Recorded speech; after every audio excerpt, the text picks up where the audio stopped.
그런데 오늘 3명의 여인들이 등장하고 있습니다. 이 사람들은 어디로 가야 될지를 분명히 알고 있었던 사람들이에요. 비록 그들은 완벽하게 준비한 사람들은 아니었습니다. 또한 준비도 미흡했지만 그들 자신도 온전했던 사람들은 아니었습니다. 그들도 다 부족했던 사람들이었습니다. 그러나 놀랍게도 하나님께서 내가 어디로 가야 되는지에 대한 분명한 방향성을 알고 있었고 그것을 이행하고 있었다고 하는 사실입니다. 이 여인들은 자신들의 과거의 이력에 문제가 있다는 것을 자타가 다 공인하고 있었어요. 막달라 마리아는 7 귀신이 들렸던 여인이었습니다. 야고보의 어머니 마리아는 이 야고보의 어머니라고 되어 있지만 학자들 사이에서는 소위 작은 야고보의 어머니, 그 야고보가 있고 키가 사케오처럼 작은 그런 야고보의 어머니. 그래서 이 아들 때문에 냉가슴을 앓았던 이력이 있는 어머니. 그리고 살로메가 있습니다. 이 살로메는 아마도 야고보와 요한의 어머니일 것이다. 세베대의 아내였을 것이다. 이렇게 학자들은 추정하고 있습니다. 그런데 이 살로메는 결정적으로 예수님에게 자기 아들 야고보와 요한을 좌의정 우의정으로 삼아달라고 이렇게 요청을 했던 치맛바람의 원조로 알려진 사람들이에요. 가만히 한번 살펴보시기를 바랍니다. 이들이 어디로 가는지를 알았어요. 그렇지만 어디로 가기에는 좀 남루하고 누추한 느낌이 듭니다. 정신병원을 들락날락했다. 애 때문에 골머리를 앓다가 애를 예수님께 그냥 바쳐가지고 예수님 제자가 되게 했다. 그리고 치맛바람 날려서 공정을 무너뜨렸다 하는 그런 별로 석연치 않은 그런 스캔들, 그렇게 아름다워 보이지 않는 그런 것들과 연루되어 있는 사람들이었어요. 그런데 이들이 했던 것이 무엇이었습니까? 그들은 선명한 목표의식을 가지고 있었습니다. 그 목표의식이 뭐였다고요? 비록 차디찬 돌 위에 누워 계시지만, 비록 돌아가신 지 사흘이 돼서 썩는 냄새가 나실 거지만 예수께로 가고 있었다는 거예요. 예수께로 가고 있었다. 이 3명의 여인이 그룹을 이루어서 하고 있는 게 뭐냐? 예수님께로 가고 있는 것이었습니다. 완벽하지 못한 사람들, 여인들이었습니다. 그 여인들도 뭔가 하나씩 문제를 삼으려면 문제 삼을 수 있는, 청문회 통과하기가 쉽지 않은 그런 여인들이었어요. 근데 이 여인들에게 실제적인 문제가 있었습니다. 어떤 문제였죠? 자기들도 그 얘기를 합니다. 돌문을 누가 열어주지? 육중한 돌문이 있는 것입니다. 근데 무덤을 막아놓은, 가족묘를 쓰기 위해서 무덤 문을 막아놓은 그 육중한 돌문을 누가 굴려다 줄 것인가? 자기들의 완력으로는 안 된다는 걸 뻔히 알고 있는 것입니다. 누군가가 도와줘야 됩니다. 거기 로마 병정은 경비 서고 있죠. 그들이 막았으면 막았지 굴려줄 리는 만무하잖아요. 그리고 나아가서 예수님의 시신은 원래 매장할 당시에 향품이 발려져야 되는 거예요. 근데 지금에서야 향품을 바르겠다고 하는 거. 그러니까 새벽에 일찍 일어났다는 것은 무엇을 의미합니까? 하시라도 바삐 예수님의 부패를 방지하고 그 냄새를 중화시키기 위해서 이 향품을 빨리 도포해 드려야 되겠다 라는 그런 일념이 하나 있었던 거예요. 그러니까 이 3명의 여인들이 지금 작은 등불 하나를 들고, 그리고 예수님이 누워 계신, 예수님이 죽어서 시체로 빳빳하게 굳어서 이제는 부패되기 시작한 그곳을 향해서 다름박질 치고 있었다고 하는 것입니다. 준비가 완벽했나요? 완벽하지 못했습니다. 준비 상태가 완벽하지 못하다는 건 뭔가 석연치 않은 거잖아요. 무슨 준비를 했습니까? 향품 하나 들고 있었던 겁니다. 향품 하나 들고 있었어요. 그러니까 그 향품 하나를 품에 안고 작은 등불 하나 들고 새벽같이 예수님께로 다름박질 쳤다고 하는 것입니다. 뭐라 그럴까요? 이걸 뭐라고 얘기하죠? 무대뽀라 그럽니까? 여인들의 준비는 불충분했습니다. 그러나 하나님의 준비는 완벽했습니다. 인간의 준비는 결핍되어 있었지만 하나님은 결코 결핍되어 있지 않으셨어요. 하나님은 돌문도 열어놓으셨습니다. 로마 병정들도 어디로 갔는지 사라지고 없습니다. 여러분, 로마 병정들이 경비 서는 것에서 실패한 것은 죽음이라는 것을 누구나 다 알고 있습니다. 전투에서 실패하는 것, 그것은 용서받을 수 있었어요. 그러나 경비 서면서 존다, 경비 서면서 근무지를 이탈했다, 이거는 용납이 되지 않는 것입니다. 그래서 10분의 1 형벌이라 그랬죠. 그 한 사람, 경비 서다가 존 사람, 그 사람을 가운데 세우고 9명이, 그가 속해 있는 분대 9명이 두들겨 패는 거죠. 죽이는 겁니다. 그런데 이 경비 서던 로마 병정들이 없어졌다는 것은 기가 막힌 일이죠. 로마 군대의 군율에 의하면 상식밖의 일인 것입니다. 근데 어떤 연유인지는 몰라요. 다른 복음서에 보면 천사들이 내려오면서 이 경비 서던 로마 군인들이 그냥 거의 기진 상태, 거의 정신을 잃어버리고 졸도해버린 그런 상태, 있어도 없는 것과 같은 그런 상태, 그런 상태를 기술하고 있어요. 그러나 아무튼 로마 병정이 문제가 되지 않았습니다. 돌문 굴려져 있었습니다. 그리고 안에서는 환한 빛이 났습니다. 흰옷 입은 청년이 있었어요. 천사였습니다. 이 작은 호롱불을 가지고 밑에 뭐 어떻게 발길에 돌이라도 채일까 봐 이러고 갔는데 거기는 더 이상 조명이 필요하지 않았어요. 흰옷을 입은 청년이 기다리고 있었습니다. 항상 그랬어요. 예수님이 길이요 진리요 생명이시기 때문에 비록 완벽한 신학적 지식은 가지고 있지 않았습니다. 예수님이 살아나셨다는 거, 그거 전혀 기억도 하지 못했고, 그리고 그것을 현실적으로 그들이 깨닫고 있지도 못했어요.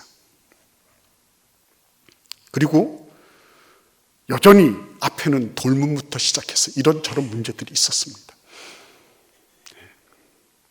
자기 자신들도 이전부터 그런 여러 가지 과거의 이력들이 석연치 않았어요. 그런데도 불구하고 이들이 했던 건 뭐예요? 일단 예수께로 가는 거였습니다. 예수께로 가는 거. 불완전했지만, 덜 준비됐지만, 그러나 일단 예수께로 나아가고 본 거예요. 거기서 그들은 놀랍게도 예수님이 지금 이 무덤을 비게 만드셨다는 것을 알게 됐어요. 여러분, 어떻게 보면 어떻게 그런 일이 있을 수 있을까? 우리가 상식적으로 볼 때 제자들이 먼저 예수님을 만나야 될 거 아닐까요? 근데 제자들은 지금 집에서 뭘 하는지, 아직도 코를 기르며 자고 있는지, 바닷가로 나가서 고기를 잡으려고 주섬주섬 뭔가를 하는지 모르겠어요. 그들의 방향은 이 여인들의 방향하고 달랐습니다. 지난 3년 동안 그들이 예수님을 따랐지만 부활의 현장에서는 그들이 없었습니다. 왜요? 방향이 다르니까. 그러니까 예수께로 가는 그 방향에서는 반드시 하나님이 우리를 만나주시는구나. 예수께로 가는 방향에서는 반드시 부활의 현장을 만나게 되는 거구나. 예수께로 향하면 거기에는 반드시 뭔가 결과가 있구나.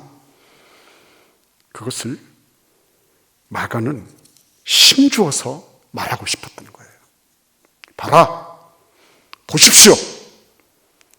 여인들이 무슨 빽이 있었습니까? 지식이 있었습니까? 여인들이 무슨 대단한 위력이 있어서 자기들 앞에 놓여있는 현실적인 장벽을 무너뜨릴 수 있는 뭔가가 있었습니까? 아무것도 없었습니다. 그러나 오로지하게 예수 그리스도께로 가자고 하는 그 오로지한 그런 시도와 그 발걸음을 하나님은 귀하게 여기셨습니다. 마가는 이 얘기를 하고 싶었던 거예요.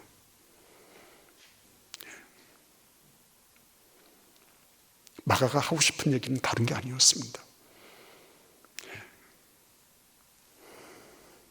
여러분, 우리는 현실을 살아갑니다.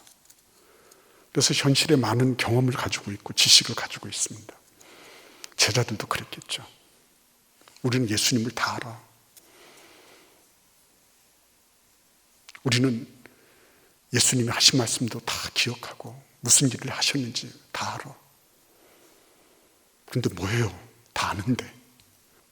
그래서 나중에 여러분 우리가 보다시피 제자들은 그 참 나쁘끄러운 그런 일을 당하는 거죠. 이 여인들이 그들을 어떻게 해보려고 한 게 아니라 자연스럽게 그렇게 돼버렸어요. 방향이 예수께로 정해져 있으면 하나님은 만나게 돼 있어요. 그리고 그 하나님께서는 만반의 준비를 다 해놓고 계신 것을 보는 것입니다. 그 빈 무덤 안으로 들어갔을 때 청년이 말합니다. 예수님 여기 계시지 않다. 여기 계시지 않다. 너희가 찾는 예수는 이미 살아나셨고 여기 계시지 않으니까 저기 빈 곳을 봐라. 보여줬습니다.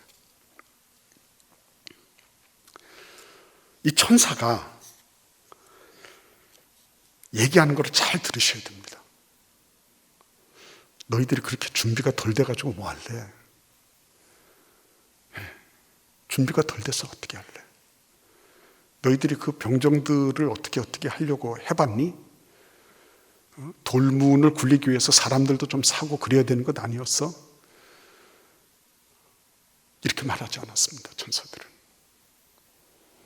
천사들은 비록 불완전하고 덜 준비되어 있는 그런 여인들이었지만 그들이 예수님을 향하여 나오는 그것을 우리 하나님께서 가상히 여기시고 귀하게 여기시고 소중하게 보듬고 계시다는 것을 천사는 가감없이 표현한 겁니다.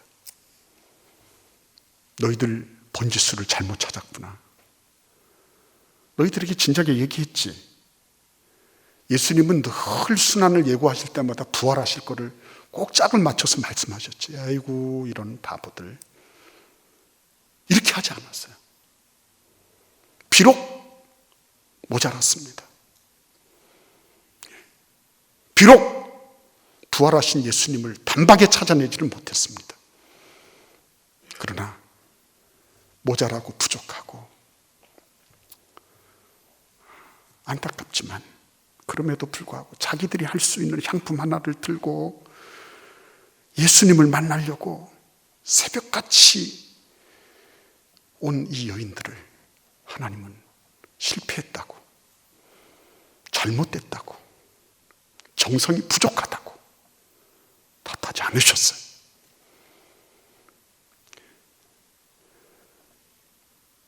방향이 중요한 것입니다. 모자랄 수 있습니다. 부족할 수 있습니다. 때로 보면 번지수 잘못 찾았네라고 할 수도 있습니다. 그러나 하나님이 보시는 것은 그 속알맹이, 그렇죠? 속알맹이. 그들의 마음속에는 뭐가 있었습니까? 초조함이 있었죠. 어떤 초조함? 빨리 가서 예수님의 시신이 더 부패하기 전에 냄새라도 중화시켜야 되겠다. 이런 간절함이 있었어요. 그것뿐만이 아니었죠. 예수님이 사무치게 그리웠죠. 왜요? 여러분, 진리의 말씀은 사람을 끕니다. 그냥 내버려 둬도요. 영원한 진리의 말씀. 그것이 시대와 상황과 인종과 문화를 다 통틀어서 영원히 변치 않는 그 진리의 말씀, 그 말씀을 이들은 맛을 봤거든요. 그렇게 말씀하신 예수 그리스도, 그분을 잊을 수가 없었던 것입니다. 그래서 그 진리 되신 예수께로, 비록 이들의 뇌리 속에는 예수님이 지금 빳빳하게 굳어서 드디어 시신이 부패해가고 계시다 라고 하는 제한된 지식만 가지고 있었을 뿐인데도 불구하고 하나님은 그것을, 그들의 모자람을 탓하시거나 꾸짖으시거나 하지 않으시고 있는 그대로 받아주신 겁니다. 우리가 비록 부족하고 연약하고 잘못 짚을 수 있지만 그럼에도 불구하고 하나님은 그 내면의 핵심을 알고 계시다. 우리의 중심을 알고 계시다. 그 중심을 보시고 하나님이 우리를 안아주시는 거예요. 그러면서 천사는 이렇게 말합니다. 7절에서 가서 그의 제자들과 베드로에게 이르기를 예수께서 너희보다 먼저 갈릴리로 가시나니 전에 너희에게 말씀하신 대로 너희가 거기서 배우리라 하라 하는지라 그랬어요. 이 소식은 누가 전해줘야 되는 거예요? 상식적으로 볼 때 제자들이 여인들에게 전해줘야 되는 소식이에요. 근데 지금 어떻게 됐죠? 거꾸로 됐죠. 거꾸로 됐어요. 반전 현상이 일어난 것입니다. 역전됐습니다. 기존의 어떤 그 위계, 기존의 어떤 그런 상식적인 그런 계층화, 이게 완전히 뒤집어졌죠. 그걸 뭐라 그래요? 나중된 자가 먼저 되고 먼저 된 자가 나중된 거예요. 어떻게 했을 때, 비록 부족하지만 예수께로 갔을 때 거기서 일어나는 현상이에요. 제자들은 그랬을 겁니다. 나는 몇 년 동안 예수님을 따랐고 예수께서 하시는 말씀이 어떻고 내가 그 현장에 있었고 결정적인 부활의 현장에서는 그들은 완전히 뒤집혔죠. 완전히 뒤집혔죠. 나쁘고 그런 겁니다, 사실은. 네. 그 사람들은 예수님께서 십자가에 돌아가실 때 그 현장에서도 없었습니다. 예수님이 어떻게 매장되셨는지 그것도 확인한 건 이 여인들이었고요. 그들은 예수께로 간다고 하는 생각 자체가 없었습니다. 하나님께서 보기 좋게 확 뒤집어 엎으신 겁니다. 두고 여러분, 여기 보시면 역전현상이 단순하게 이 여인들과 제자들에게만 일어난 게 아니죠. 7절에 보시면 가서 그의 제자들과 베드로에게 라고 말하고 있습니다. 베드로가 누구예요? 수익권을 가진 사도의 수석 아닙니까? 그런데 그 제자들에게 가서 라고만 말하지 않고요. 제자들에와 그 다음에 누구요? 베드로에게. 네. 의미가 있죠. 무슨 의미가 있는 거예요?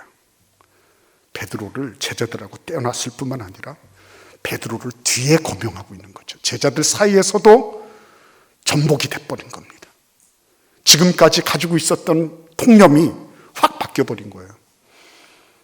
나는 선임이야. 나는 너희들 수익권을 가지고 있는, 수익권을 가지고 있는 그런, 내가 예수님으로부터 열쇠받은 놈이야. 이거를 확 뒤집어 엎어서 그냥 찌그러뜨린 거예요. 그러니까 여러분, 이 안에서 역전 현상이 두 개가 연달아 일어나는 거죠. 여인들한테 역전당하고 제자들한테 역전당하고. 근데 이런 현상은 어디에서요? 예수께로 나아갔을 때 나타난 현상이었습니다. 그리고 이들에게 하나님은 이 천사에게 뭐라고 말씀하도록 합니까? 제자들에게 가서 이 말을 전하라는 사명을 여인들에게 부과하고 있는 모습을 보는 것입니다. 사명을 주십니다.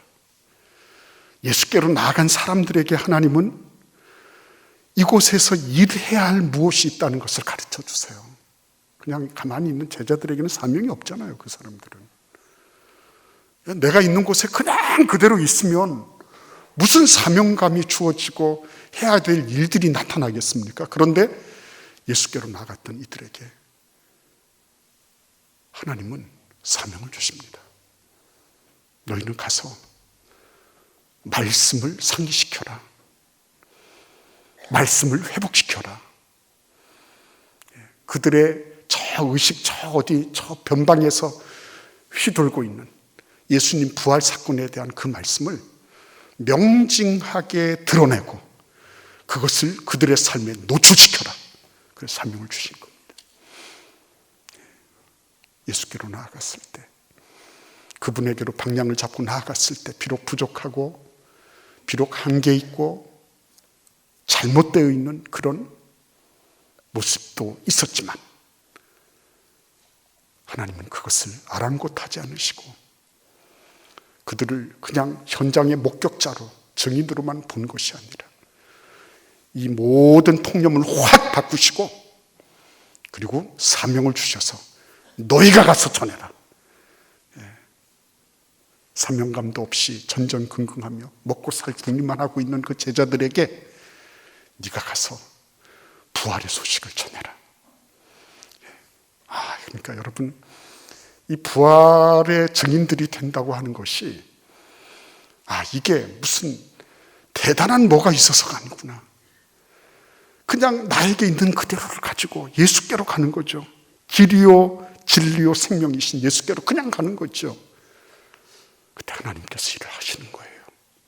하나님이 다 준비해 놓으시는 거예요. 하나님이 다 정리해 놓으시는 거예요. 하나님께서 그것을 보완해 주시는 거예요. 하나님께서 특별한 이런 과외 수업도 시켜주시는 거예요.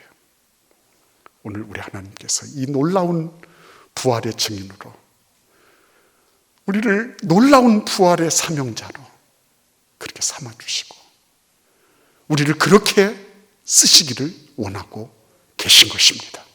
여러분, 그래서 두려워하지 마십시오.